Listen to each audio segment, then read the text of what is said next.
అలాగే లోకేష్ వచ్చి ఆయన చేతులు మరత పెట్టేశాడు.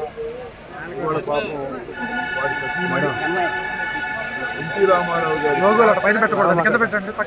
వచ్చి చంద్రబాబు నాయుడు గారిని రెస్ట్ తీసుకోమన్నారు. ఆమె కుప్పంలో పోటీ చేయటమే కాదు, చంద్రబాబు నాయుడు గారికి రెస్ట్ ఇవ్వండి అని చెప్పి కుప్పంలో చంద్రబాబు నాయుడు గారి కుర్చీ కూడా మూసేశారు. ఇది చాలా స్పష్టమవుతుంది. మనం చేస్తాం. నిన్నే ఎక్కడో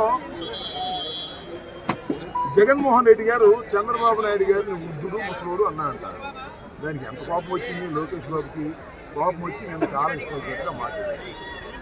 పాపం భువనేశ్వరి గారు కూడా ఇవాళ ఏమన్నారు, ఆయన డివైడ్ అయిపోయాడు, ఇక రెస్ట్ తీసుకుంటాడు, నేను పోటీ చేస్తాను అన్నది వాళ్ళ పార్టీ వ్యవహారం, వాళ్ళ కుటుంబ వ్యవహారం.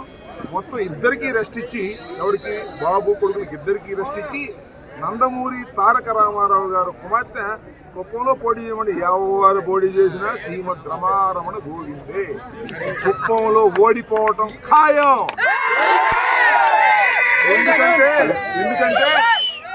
ఎందుకంటే కుప్పానికి చంద్రబాబు నాయుడు గారు 35 సంవత్సరాలు అంటే 30 సంవత్సరాలు లేదు, సుదీర్ఘకాలం శాసనసభ్యుడిగా పోటీ చేసి గెలుపొందినా కుప్పానికి నీళ్ళు ఇవ్వలేదు.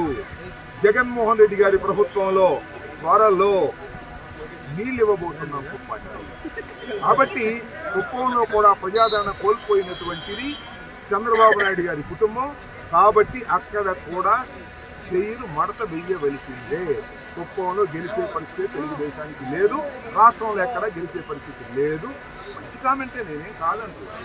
భువనేశ్వరి గారు వచ్చి నందమూరి వంశస్థురాలు, ఆమె వచ్చి చంద్రబాబు నాయుడు గారిని రెస్ట్ తీసుకొని ఆయన పోటీ చేసి ఆయనకేం ఓటమి తప్పదని ఈ సందర్భంగా చెప్పండి.